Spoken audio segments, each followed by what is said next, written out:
For that. Hello, everyone. Welcome, everyone, to VCTV. Happy Monday. As I always say, I'm happy every day of the week. So, VCTV is something that you guys are familiar with. Most of the speakers over here, we run the shows Monday to Friday. I run it from Singapore, 8 p.m. Every day.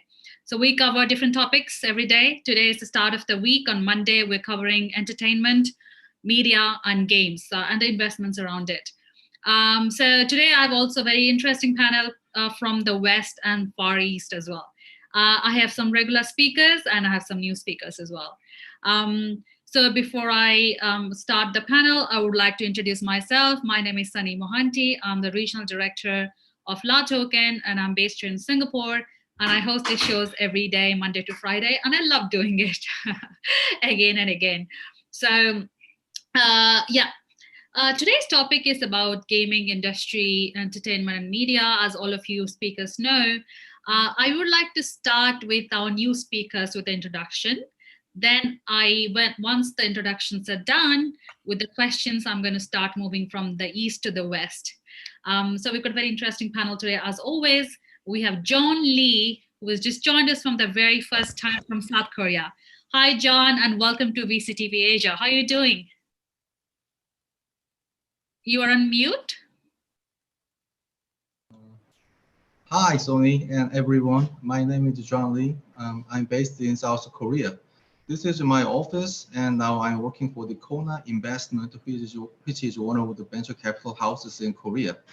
And my specialty is actually gaming because I was working in the games industry more than 7 years, and I became the venture capitalist 4 years ago.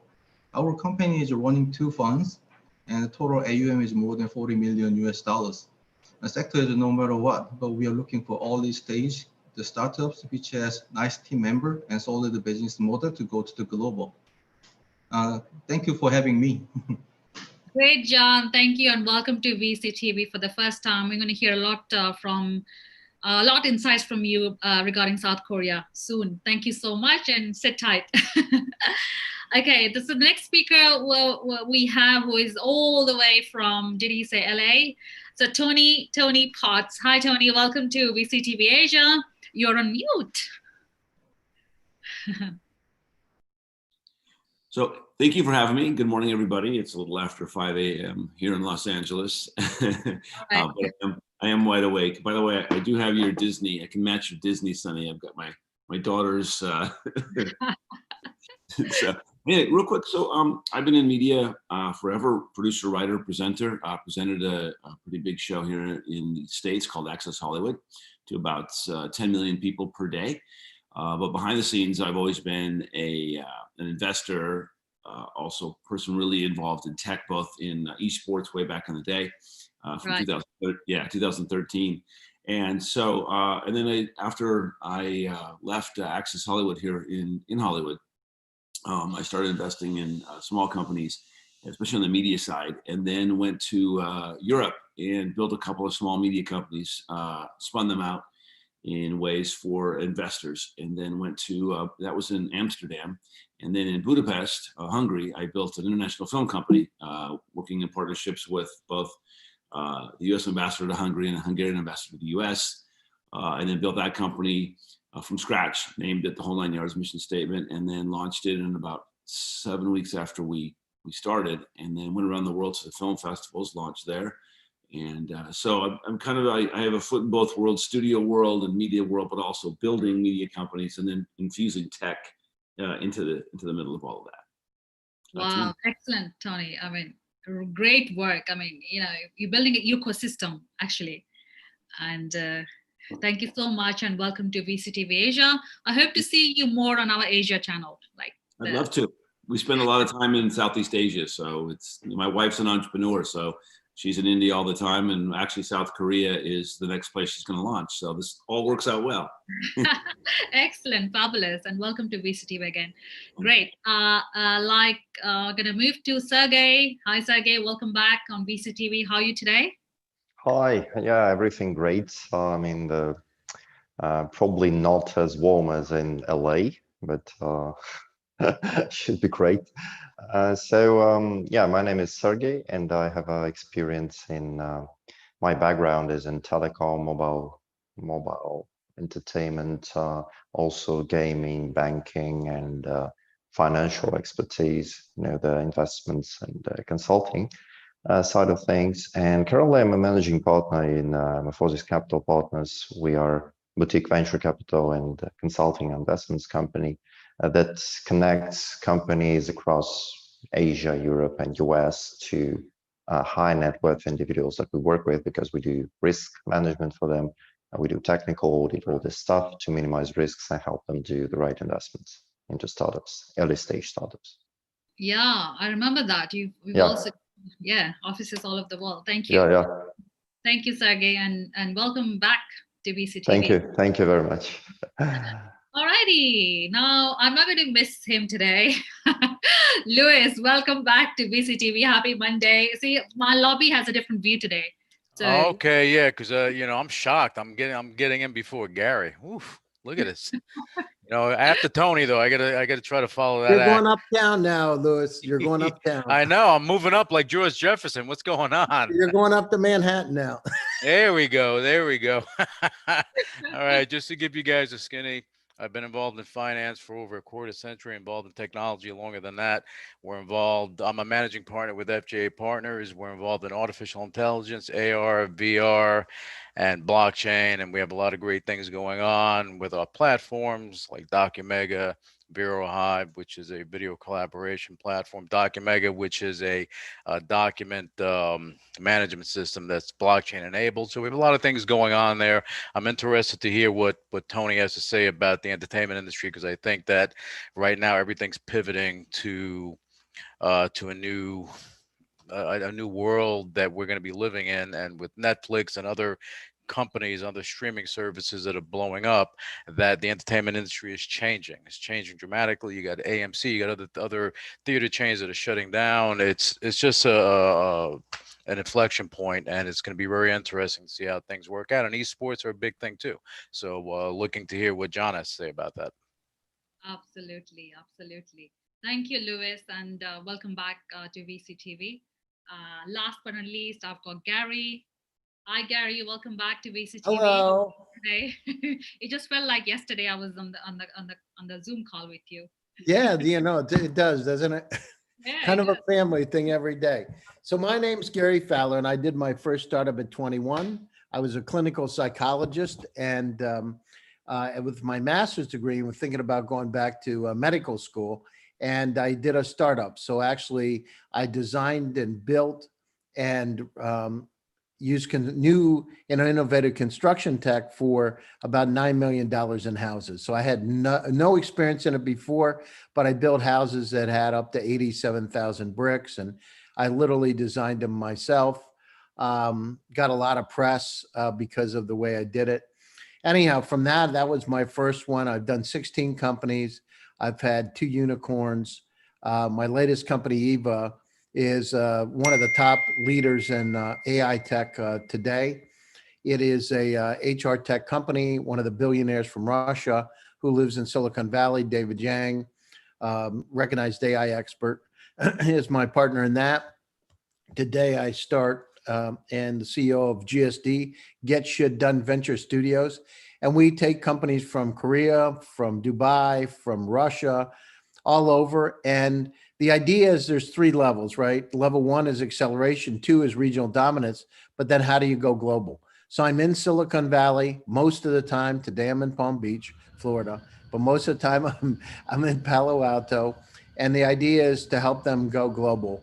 We've done it. I've done IPOs in NASDAQ, et cetera. So we look for the most incredible companies in the world that have a $1 billion opportunity. And that's it. Thank you, Gary. Welcome back. And as you rightly said, you're global and you cover all the regions in the world. Thank you so much. And we're going to hear more and more insights from you.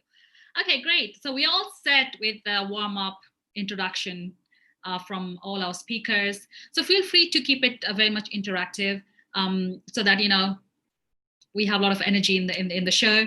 And at the end of the show, while we're ending, please feel free to leave your contact details so that our viewers can reach out to you directly.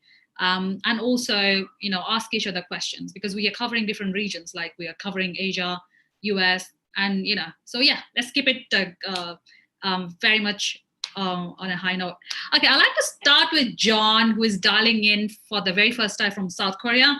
John, can you help introduce the trends? Because we know South Korea, China, Japan, in Asia are big players in gaming industry when it comes to gaming, right? So we'd like to know your insights on the trends in the region coming from South Korea. Yes, thank you so much for giving me the chance to speak. Yeah, South Korea is one of the powerhouses in Asia, size-wise and also development skill-wise. And after pandemic, everything is changed actually. While the pandemic, people locked down in the house and doing three things. First one is playing the game. Second one is watching over-the-top drama or movies. And third one is fighting each other. So for the gaming, the size, gaming revenue size, and also reaching the new gamers influence in the games industry is getting rocket high this time. In Korea, 60% of the revenue came from mobile games. There are three big players in Korea: Netmarble, Nexon, and NCSoft. We expected total size of the mobile games industry getting larger and larger, also small, and the middle size of companies get beneficial for that. But in reality, only though the top three and game companies getting more money, but the others are actually not. Because in the games industry, most important part is user acquisition. New users supposed to come to our game so we can operating the game also expect to make more revenue. But user acquisition requires more money. Big budgeting is only possible for those top three players. The others think like, oh, this is a great chance. We have to do something. This is just chance once in our lifetime, but they don't have enough budget to use acquisition. Right. So that's the kind of trend this time in Korea. Solid the number will be come out end of this year or maybe early next year. The small size and middle size of companies are desperate this time too. So, John, you touched upon the user acquisition problems, challenges that you're facing in South Korea. Is it because of the pandemic, or has it generally been the case? Actually, it's actually normal. It's a normal. It was happened before too, but this time it is more serious. Small Right. and middle size of companies have looking for the chances, but they cannot do executive because they don't have enough money. Right. Okay, got it. Thank you, John. We'll come back to you with more questions. Next, I'd like to move to Sergey. Hi, Sergey. I would like to just start with your insights about the trends of the industry and the sector. Yeah, I mean, John mentioned very like interesting trend, and the fact is, yes, South Korea is important not just for Asia, but also for the worldwide gaming. I mean, because South Korean gamers are one of the most like one of the most highest paying gamers. So the ARPU, which is average revenue like per user, so is very high. And the trends that we currently see, okay, the first one, it was correctly mentioned that the higher acquisition costs. So if we look, for example, let's divide, okay, gaming separately, entertainment separately. So if we look at the gaming, the trends are now that user acquisition costs are going higher and higher. So the recent game that kind of shaken the whole world, it was like Genshin Impact, which was look way too similar to Breath of the Wild, Zelda Breath of the Wild made by Nintendo. But this game, Genshin Impact, which is made in China, already made during 2 weeks $100 million. But don't let these numbers just, mesmerize you, something like that, because what we don't know is the amount of money they spent on advertising this game. And since the monetization is not very hard there, well, they already got the $100 million. So this considered a success. But when younger companies hear that, they think that this is the market that's easy to penetrate, which it isn't. The thing is, I mean, the gaming market is very oversaturated. The pricing there is very high. So investors are kind of reluctant to pay, let's say, 30, 40 million dollars for, game development and advertising, because you need to advertise it every month, spending a couple $1 million. And they're very reluctant to pay, huge amount of money to gamble on just one project, right? So that's, I think, the problem with the gaming. I mean, the market is really oversaturated. There are tons of great projects, and with every year, there are more and more games that compete for the same spot at the, Apple Store, Android stores, Amazon stores, whatever it is. But the sport isn't that big. The place isn't that big for them to compete, because the amount of gamers are currently probably not growing that fast, because in matured markets, it's already reached some of the heights. So I think that these are, the trends that we see, for example, in gaming. Right. So I'm going to come back to you with questions around investments, because you just brought up a very good point about the challenges. Thank you, Sergey. So before I move to Tony, I just want to start with this little sort of clause. With theaters closing their doors, film sets going on indefinite delays, and halls and stadiums and other event centers staying under lock and key, it's safe to say that no sector of the entertainment industry has been left unscathed. So having said that, I would like to know, how are these challenges that have, the entertainment industry in general is facing, is pivoting to the new normal, to adjust to the new normal? From Tony. Tony, over to you. Thank you for that. It's been a whirlwind, because the entertainment and film industry, TV industry, is very resilient, and they can figure out how to fix something like that. So they're always used to, whether a storm comes in and you've got to redo a set, or you've got to move quickly and just reinvent stuff. They're used to doing that. But this was just left everybody here with nothing to do at all. And then you started thinking, okay, well, we're supposed to start shooting in July. I moved to September, but then what are the protocols? What can we do? California's been very stringent since the beginning on protocols, so it's been very, very tough. And then on the retail side of things, you have AMC, who I believe just yesterday or last night said, now you can rent out our entire theater for $99. Wow. So, yeah, so AMC's in a lot of trouble. A lot of theaters are as well. I would tend to say that I think the studios, especially the streamers such as Amazon and probably Netflix, at some point may look at buying distribution, snapping up an AMC or things of that nature.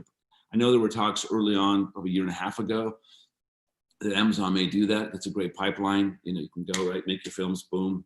It's nice and easy. It cuts down middleman costs, gets it to market faster. Then you don't have the problem of, oh, are we in the theater, but are we also a streamer? And some directors don't want to do both. They want to go theater first and have your 21 days or 28 days before it comes out in the theater or on streaming. So it's a really interesting time. I do have a lot of friends who are now getting back on set. It's a minimized set. The crews are probably 70% of what they were. Protocols are very, very strict. The one good thing about movie sets and TV sets is that there is a protocol that everybody's always used to anyway.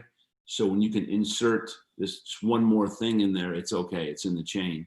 But there is this, if you've ever been to JFK Airport in New York and you wait to take off and there are 35 planes in line, there is a backlog of films waiting to be released, and then films that are waiting to shoot. So what you're going to have happen is, just to get the production started, there were other films that were supposed to start in November that now can start in November, but they were booked a year ago. Now there's a film that was supposed to start in April that now wants to book in November. So how do we do that? Because this film wanted to be there. So that's how it, yeah, it's interesting. So I know Eastern Europe's doing quite well, Budapest. I know London, a couple of friends there are now back on set shooting major motion pictures.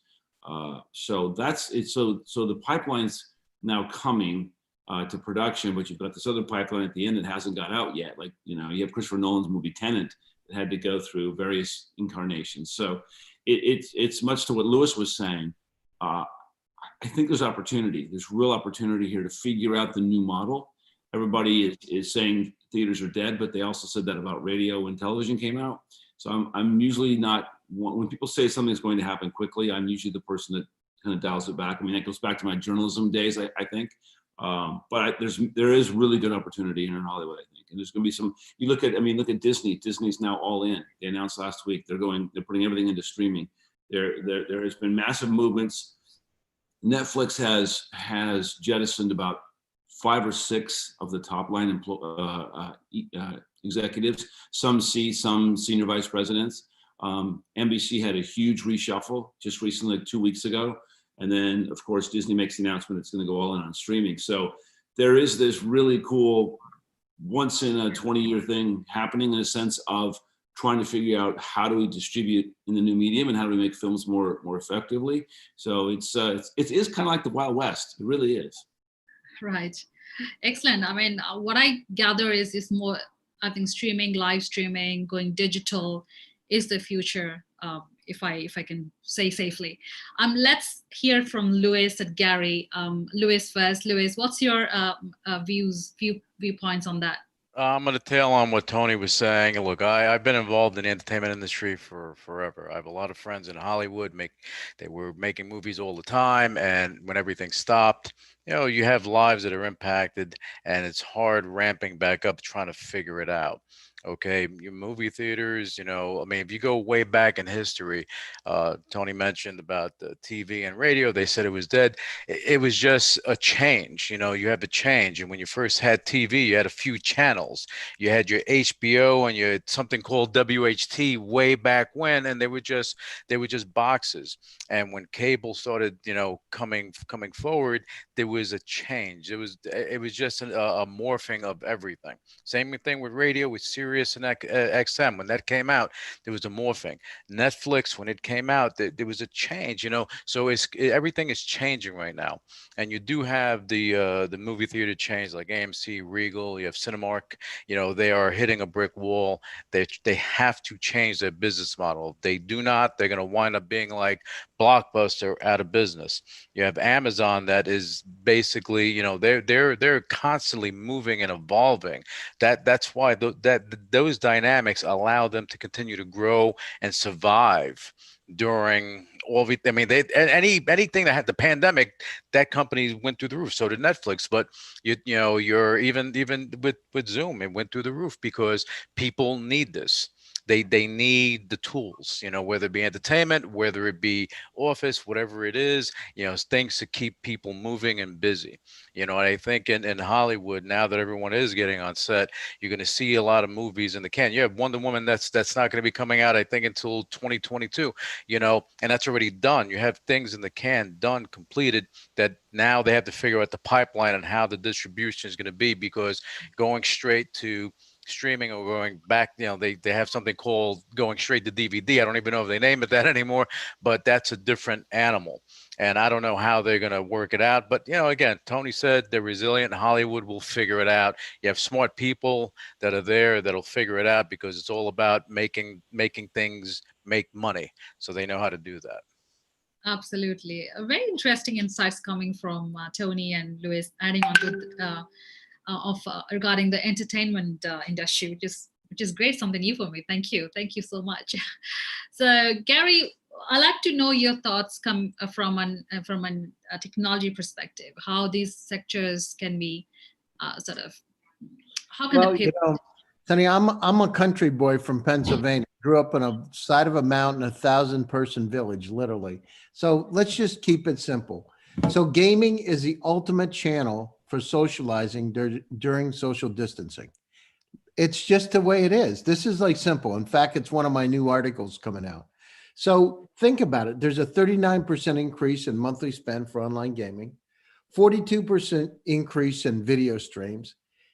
So, this is the time. What else are people doing? This is going to last another 1.5 to 2 years. People want to connect together. So we've got the opportunity of a lifetime with a captive audience. So think about the possibility for advertising. Think about the possibility for entertainment. Think about hyper personalization. How do we make that game closer to that person? Those companies that do that, a lot of it's going to come from the AI. So AR, VR, XR, those are the companies that are going to win. And, I think it was Tony or somebody was saying, maybe Lewis, a $200 million, no, John said it, $200 million from China. I mean, this is the way it is because people are bored. They want to interact with one another. And guess what? They've been doing it in gaming a long time. Now they're new players coming in. So I think this is the opportunity of a lifetime. I think the other thing, I just had a conference with a law school, and I was asked to speak about AI, and one of the topics was AI in education. Well, think about when we take gaming and start to wet it into that, because kids get bored, right? This hasn't really been talked about that much, but think about bridging the gap between online gaming and education. How does that help? And so there's new areas we need to explore, new opportunities. And you're right, Lewis, there are 400 million daily active users of Zoom today, 400. And I remember 5 years ago, 6, when I was one of the first Zoom users, and I had gotten it from Tony, from Eric's investor. And he said, "Oh, you got to try this out, Emergent." I said, "Okay." I would send a link out, and my friend said, "I don't want another Skype to connect to. I don't need another Google Hangouts. Why are you sending this over to me?" I said, "Because this thing is real good. I mean, real good. And it's free at the time." And look at it now. So he's worth $19 billion today, by the way. I wrote him like 3 weeks ago. I was jacking around with him on, but I mean, think about it, $19.1 billion. So this is the time. Our lives have fundamentally changed. This digital transformation is upon us. Everything around education, everything around gaming.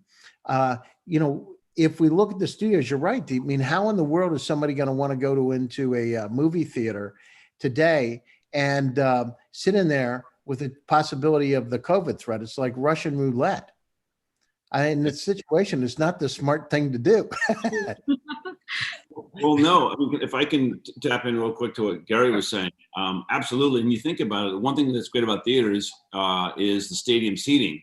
Now, the bad thing about it is stadium seating, because people breathe out and down, right? Out and down, out and down, right? So you have that, thing just on on the front line level. Also, one thing Gary was saying about people want to get together. I had a meeting here in Los Angeles, probably right before COVID, like beginning of February, with my company, the Content Artists, was raising money at the time, and we were just launching, and we were talking about interconnectivity, how people will view things, how will you reach them, and these guys had a company, a Russian Silicon Valley company. And Gary may, if people want to know about it later, I'll let them know. But they're basing all their AI and their connectivity on people are lonely. That people are, they're finding out increasingly more around the world that they've done deep research, that people are lonely now. And so they're developing this company to kind of, that's going to be, they believe, in the next 3 to 5 to 10 years, the big social impact that will come out, that people they're siloed and they're lonely and they need to connect them. So Gary's right on point. People really do want to be connected. And also, if you're stuck with your family for 3 months, you do want to see somebody else. So. Well, absolutely. And if I could just tap on top of that deal, artificial intelligence, Gary and I were in that world, and Gary more so than me. Artificial intelligence is impacting every industry across the board. Hollywood is no exception. Tony made a good point. People are lonely, so you're going to have, artificial intelligence. You have machine learning, because it's learning what a person likes, doesn't like, and when they get emotions involved. And Gary spoke about this so many times, and we spoke about it. The emotion part of it. Once they start getting a handle on that, it's going to be very interesting. And that machine learning and AI and gaming too is important, because you have marketing and advertising that's involved in that, product placement, things like that. I just want to throw that in. And education too, forget about it. There are a lot of things that are going to happen there as well.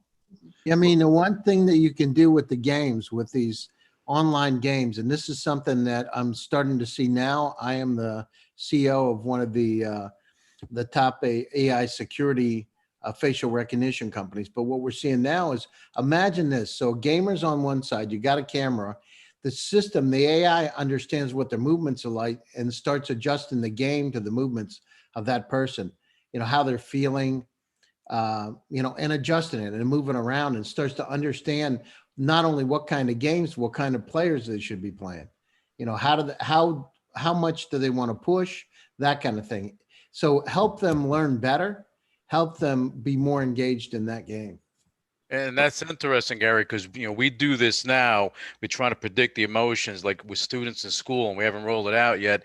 Where they predicts when they're in a good mood, bad mood, and bad mood, and it helps you to interject before something bad happens. So these are things that we're rolling out for schools, and to try to help with even a further problem with kids. When they start going back to school, feeling distant from the world and feeling lost.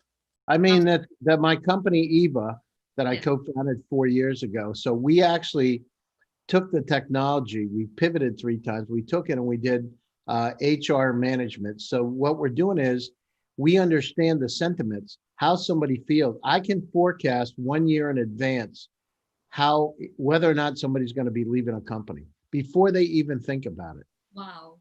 Before they even think about it. Our business at the beginning of the pandemic was up 38 times, and the company is closing on $1 billion, valuation today. It's huge. And think about it. Think about all the HR around the world. We got all these remote employees. How in the world can you manage them? And before, if you're sitting in Los Angeles or Silicon Valley and you've got employees in Seoul, you've got employees in Moscow, would you ever understand what's happened as a CEO? You can't do every 6 months, you do a performance review, but that really is what's going from the past, not what's happening right now. So what we did is we trained our AI on millions. We have large training sets. So at the beginning of the pandemic, our business was up 38 times. I shouldn't say everything that's happened with my company, but let's just say that it's closing on $1 billion company now. Oh, great. I mean, Gary, this is something you should be sharing with us. I mean, you can capture the sentiments of employees. A CEO can capture a year in advance. You can tell what's happening with that employee, how they're feeling, how they're relating to their other employees, how their department's doing compared to everybody else, how they're feeling, how they're interacting. And then it can actually coach that employee. The AI can coach you and say, listen, you might want to do this a little bit differently, tone it down. Here's some suggestion. And then it gives you like trophy cups saying, great job. It reinforces you. And it's really, really taken off. I mean, it's one of the hottest companies. I formed it 3 years ago from nothing, 4 years ago from nothing with David. And who would have known? You know what I mean? Absolutely. So that's where the future is and now we've got 1.5 years for 2 more years of this. And what the amazing thing about it should have happened a long time ago because the technology was in place for us to be able to do things through the digital transformation. Great, Gary. I'm loving AI as a technology already. Thank you so much for sharing those insights with us. A little bit insider info about your company. It's okay. Tony, you wanted to add something there? You wanted to say something? Well, a couple things. Lewis, I'll give Lewis props. He's got a Black Sabbath shirt on and Ben Roethlisberger behind him, which is Pittsburgh's having a great season. So I'll listen to anything Lewis says.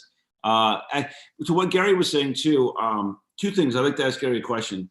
So how tough has it been? And I know we don't have to go too deep into this, but I'm working with a company that works with Google TensorFlow and other things. And there are a lot of, legal hurdles they had to get over. How much are you tapping into the employees? How are you tapping into them? And what are the legal boundaries you have to worry about? I mean, the thing is, what we're doing is we're using an email, which whenever you sign up for a corporation, it's a corporation's email, right? So Okay. We're using everything that's their corporate repositories. We're not tapping into any type of personal accounts.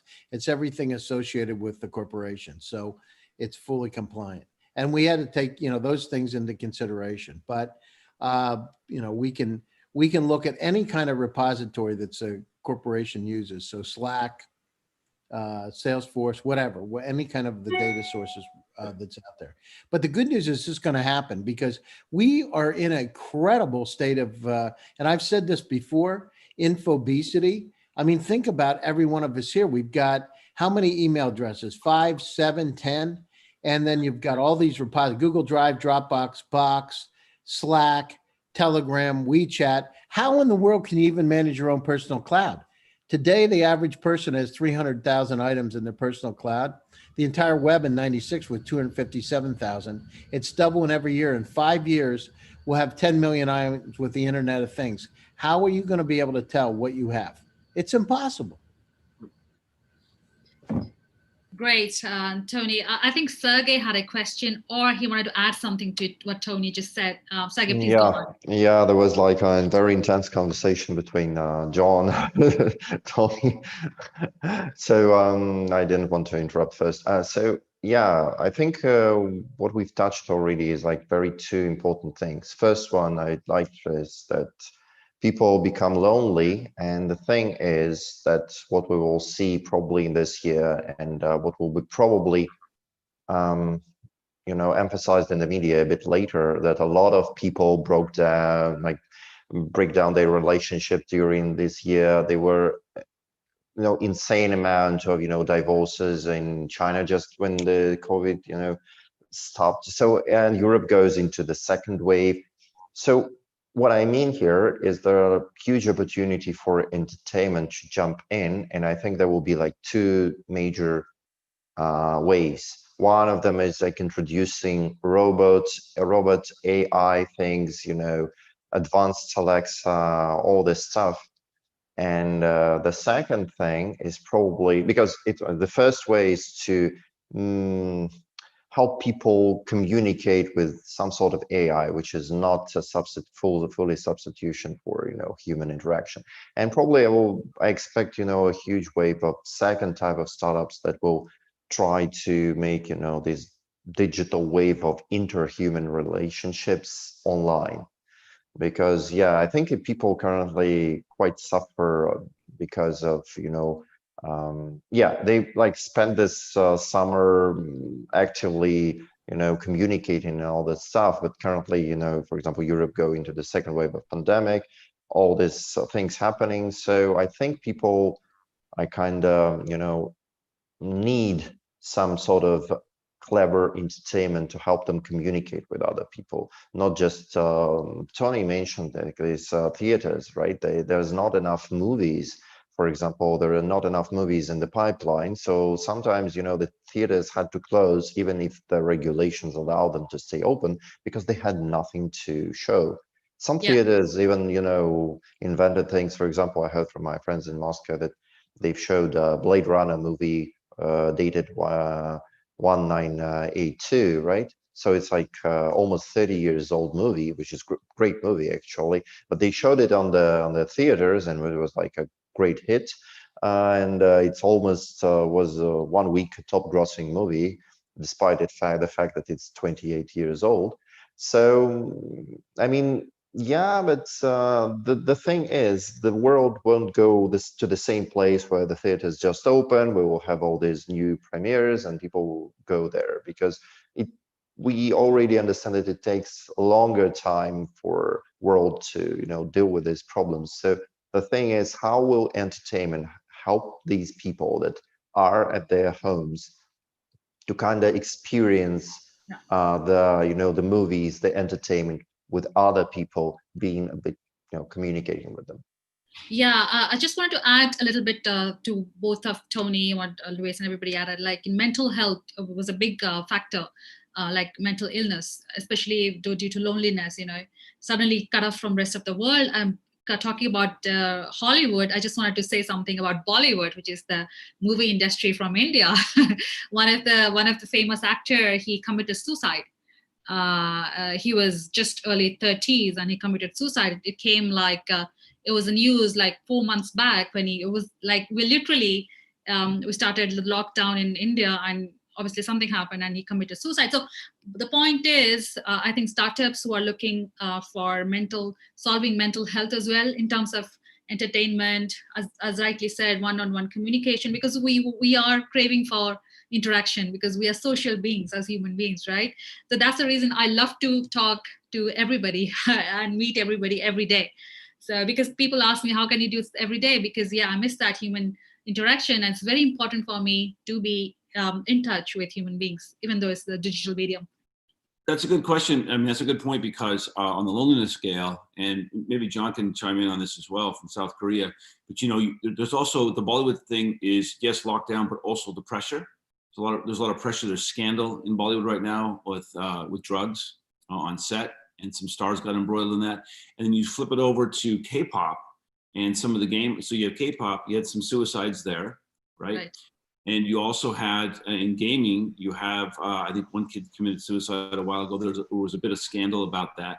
So, I mean, John, what do you see, in South Korea with the mental health of what's happened? You have the K-pop stars who have committed suicide. You've got, in gaming, you had a little bit of scandal with skins and also the pressure and what have you. So what do you see down there, John? Yes, people are depression during the pandemic, but this time everything seems like back to normal. Yeah, all the people applaud us like we did a really good job for the virus controlling. But in fact, we have 50 or 100 new confirmed patients every day. So it will take a little bit more time for government, what can I say, just suggest us to go out and work out. So people try to go to the mall or the gym.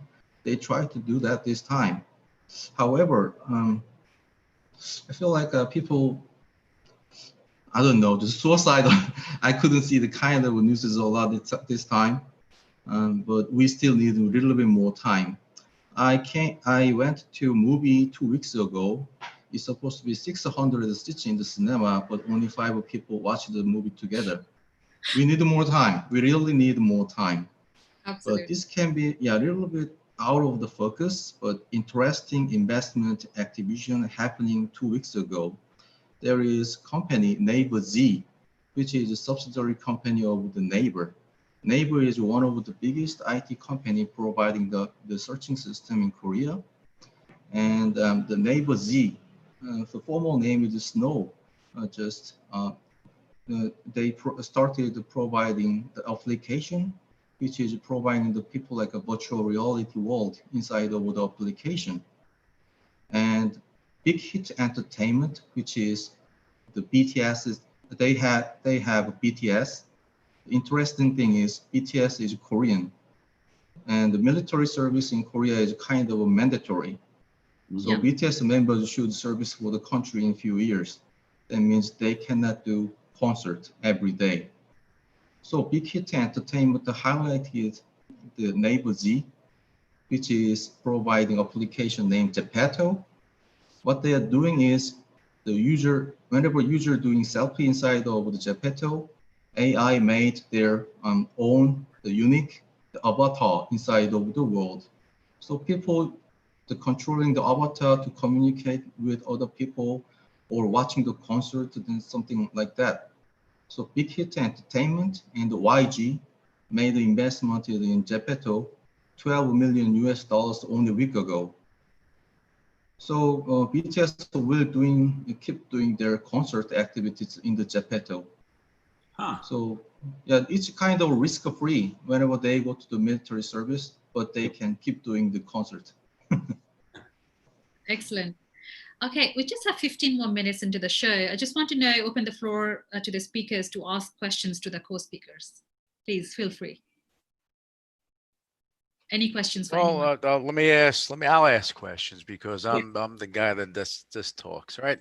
Sergey has some good input on how the movie theaters are working, and I'm curious to get further input from Tony as far as the entertainment industry and what the next phase is going to be, because with movies not being made, and now you have things that are in the can still, it's like a weird situation, and I can't get straight input from my friends because they don't know, because everything's up in the air. And I'm just curious on the input and how Disney and Netflix and Amazon, how they fall into this and what the next phase is going to be. Well, it's interesting because 2009, 2010, I do a little bit of real estate. So I bought some foreclosures in what became Silicon Beach, and it became Playa Vista. And back then, there was this panic with this Jeff Zuckers and Les Moonveses and the guys who were running all the networks here of holy crap, what do we do with all this digital, right? And I was blessed enough once I bought one of the foreclosures and moved into it that at night I spent my nights with all the up and coming tech people at these beer and pizza meetups and forming all these. So I was at a foot in both sides. And there was this much talk like I talked about radio and TV earlier of, the networks are done, they're going to be gone, they don't know what they're doing and what have you. And they work through it. And my thing has always been that they're creative, very creative and storytellers, and they'll find a way to figure out what's going to happen. I think what has happened in the pandemic, it has allowed the Disneys and the Igers and all those people and Paramount and Warner Brothers and everybody to try to figure out, okay, what are we doing wrong? And I think this shed a spotlight on a lot of fat in the industry, where they now, just like we had fat in our lives. I don't know about you, but I've got friends I've talked to on Zoom where they've said one of the biggest things they've learned during this pandemic is there are about 20 people they'll never talk to again. They're not going to waste their time with people anymore. They're going to focus on the core human beings that bring value, and they can bring value to them, and they should spend more time with them. I think it's the same thing. When you have executives sitting home a long time and they can't go in the office, they start thinking things that, and looking at things. So my friends at Disney, well, some of them have lost their jobs and some of them lost coming over from Fox. They think it's going in the right direction, and it is the pipeline, and it's going to force maybe another pipeline. I mean, if you look, I saw Tubi the other day is now really starting to advertise. Pluto now is doing advertisements all over the place, and that's that's whatchamacallit's company. Well, he's gone now. So it's interesting. It is like big jumbo jets waiting to take off. They're just piled up, and what are you going to do? And you have to wait for the other ones to come in. So and then you have the streaming problem. I mean, we create shows. So we have a show at Netflix right now, because Netflix's main problem it's having is people get lost in thumbnails. It's freaking thumbnail hell. So we pitched a show to Netflix to take care of all of that for them as well, because you are going to have just a blitzkrieg of just a hurricane coming by you of media opportunities, and much to Gary's point earlier, there's just we have I don't want to swear, we have a boatload, I was going to say S-ton of other stuff in our life that's swirling about, and how do we get into entertainment, and how do we gamify something to make it entertainment. But I can tell you the thing, and I'll wrap it up real quick, is the one thing that has happened since people have been able to write stories on cave walls is, and this will go with AI as well, storytelling. Right. Storytelling will always win out. And storytelling in Hollywood and entertainment, you'll be able to find the keywords and phrases. And do you pounce on fear? Do you pounce on the ego of somebody to use keywords? And do they like that in a story? So storytelling will always win out, even though it goes like this at times. But Gary's right. It is the Wild West with gold rush opportunities, and it's just, I haven't seen it like this in a long, long time. So it's very exciting in one sense, scary but exciting. Yeah, I like that. Scary but exciting, and the Wild West. Absolutely. Thank you, Tony, for that. So I just like to take some closing remarks, because we've come to the end of the show. I'd like to start with Sergey. Sergey, what's the closing remarks for the show tonight? Okay, so for the closing remark, I think, as you know, Tony, Gary, John, Louis all rightfully mentioned that I know that we are currently in this situation when there are a lot of opportunities there. So my remark would be, do not rush over, traditional ways of startup building, in terms of gaming. Do not go for just, making another game. If you're thinking about entertainment, don't think about, making another streaming platform. Who needs that? I mean, there is already too many streaming platforms, and every telecom giant, every mobile provider company does that, and they mostly will fail. And so don't do that. Think of the opportunities that we've just mentioned, right? The mental health, what you can do probably for the entertainment industry, right? Maybe you can be like an enabler for them. So in this case, this is way more productive and way more cost effective than just thinking of copycatting, like I said, streaming services or another game. They won't make you money as a startup. Just think of different opportunities, think creatively in this case. Yeah, as an investor, so that's your feedback to the startups and founders: be creative, yeah, because the streaming service space is already too crowded. Yeah. Yeah. Thank you, Sergey. What's your feedback about VCTV?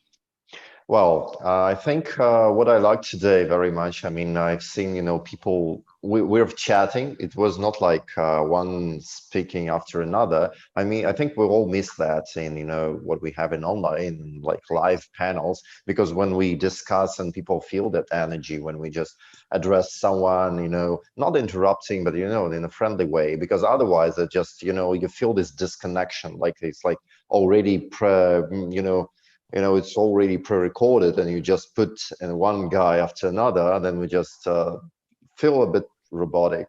So I really like when it just, makes a conversation. Yeah, I know it's not an Asian mentality to interrupt in this case, so I understand why John probably like didn't want to jump in, but yeah, I mean, I think it's a good way, so it may be a bit encouraged to to have these conversations between us. That way I think the viewers will be much more entertained in this case. I just want to fix Sergey's clock. Can you fix that clock behind him? It's driving me crazy. It's not going. I stopped it because, if it's like, if it will be like swinging around, then you will be looking all the time into that, not at me speaking. Well done. Well done. All right, Getting so sleepy, getting sleepy. Yeah, it will be like, hypnosis. Yeah. All right, great. On that note, I think John is okay to be surrounded with a bunch of Americans and European, and he is No, okay to not at all. interrupt. Oh, no, not a problem. Actually, I studied in America, and I also worked in Berlin for a while when I was working in the games industry. So the talking with you and sharing the idea with you is kind of familiar with me. But recently, I haven't chance to speak English too much, so I'm sorry for my English today. It was broken. Yeah, I admit that, broken. But we'll be better next time. Don't worry, we understand you. We all of us in the panel really understood very clearly what you're trying to say. So thank you so much, and we would like to have you more on our panels as well. So what's your closing remarks for the evening, John? Okay, as an investor, I was working in the games industry and still have a bunch of friends who are still working in the games industry. But as an investor, I always looking for the key to the chance to make a return on investment to keep my job. Meanwhile, someone will be hurted, someone will be fired, or someone will get the right chances. And we have to see the bright side at this time. And I think that's the right path that we have to go. It's kind of a homework, how to make an investment stream in Korea. However, I will do my best to the gamers go to the right way. So that's the close marks.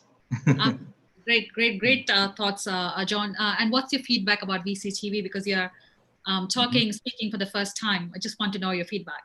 Yeah, I was so thrilled, and I watched some of the episode happening before. But Wow. You guys are so professional, and everyone came from far west to far east, and this will be a great show. And thank you so much for inviting me today. And it will be also happy inviting me again. I will be a better person to giving you the better inspiration, and let's solve the problem together. Absolutely, so lovely. Thank you so much for mentioning those closing words. I mean, I really like it. I mean, appreciate it. Thank you so much, John. And next, I'd like to ask Tony about his closing remarks and the feedback about VCTV, because this is the Asia episode, so you have to separate it from the US episode. Division of church and state, apparently. Well, I kind of already gave my closing. There's a lot of opportunity, and don't jump in, don't go crazy. The path is coming. Everything happens, in a way that is maybe 1 to 3 years down the road. But Hollywood's not going away. content's not going away. And those who are very creative are the ones, and I think Gary's heard this before, but one of the things that we do with the content artists very well, other than help build media companies, bring them value so they can be sold, is, that we showcase opportunity to grab attention. That's what we've done for millions of people every single day. That's how we grab their eyeballs, and we all are in the attention game. But how do you get there? And many people do not know how to showcase the opportunity. And there is a huge opportunity now, especially in storytelling and the ability to come in and invest. I just got something a few minutes ago about a film that somebody wants, some money for. But so it's starting to really heat up. As far as VCTV, I like it a lot. I like this format a bit better when I host panels myself, either in person or around the world. I do like what you did, Sonny, is bringing everybody in. And let's jump in, because people do have opinions, and the panel here, myself, is really at a high level, and so it's great for me to have somebody jump in on me or be able to do that. It is like we're just hanging out, in a round table and just chatting, and that's the good thing. I like that a lot. So I like that you put that up there right off the bat, Sonny. That was great, and you're great too. So. Thank you, thank you, Tony. Thank you for your kind words, and I really appreciate, and I really look forward to have you back on another panel. Cheers. All right. Next, I'd like to move to Louis. Louis, your closing remarks and feedback. Tony got you blushing already. I don't know. Tony's smooth. Anyway, look, in Hollywood, it's the gold rush right now. If anyone knows history with the gold rush, people were going to the West. Go West, young man. Go make your life. But who made the money? How many millionaires came out of the gold rush from mining for gold? Zero. You know who made the money? People selling the picks and the axes and Levi's and all these companies. So think about that when you're looking at entertainment. Think about that when you're looking at gaming. Be the infrastructure, the architecture, because you'll be that platform will always be there for people to build on and grow. And that's why I think the money's going to be across the board. And I welcome everyone to anyone on the panel or beyond to connect with me. On LinkedIn, you see me on Twitter. I chat a lot, and I'm always willing to give my input to people. Minnie says, "Ta-da!" Thank you, Louis. Thank you.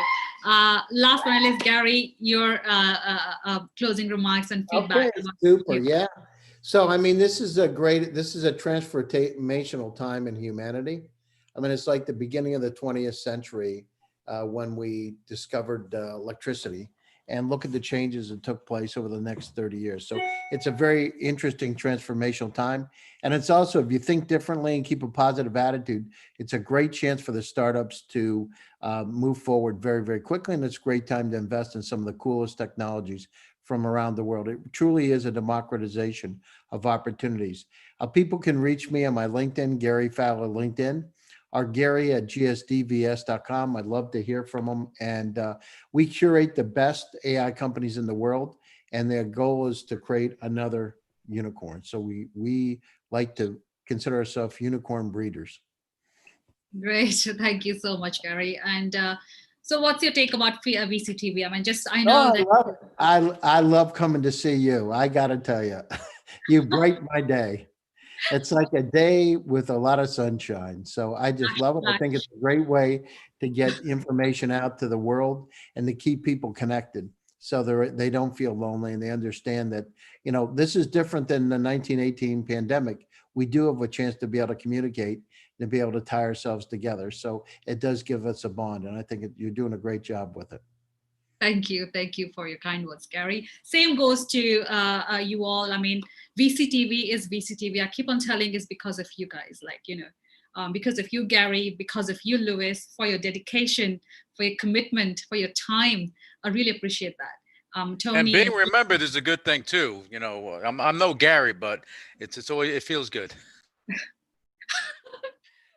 All right, cool. Thanks. Anything you want to comment on that, Gary? I feel like Roger Dangerfield here. What are we talking about? Yeah, but you get respect, right? So that's a good thing. No respect. Right. Thank you, guys. That's all. That's about VCTV. We keep it fun. We keep it engaging. We keep it informative. We keep it knowledgeable as well. Lot to learn today from all of you. Founders and startups who wish to reach out to these fabulous minds, these great minds, you can always do that directly on their LinkedIn, or you can go to our website, www.lawtoken.com/events, and you can all find them featured over there. So excellent. This brings us to the end of the session, right on time. This is what I love. And thank you so much again. I really appreciate your time and insights today. And I hope to see you all again on another topic and another panel, another day. Till then, stay safe and stay connected and have a great evening. Thank you. Thank you. Bye. Bye. Bye.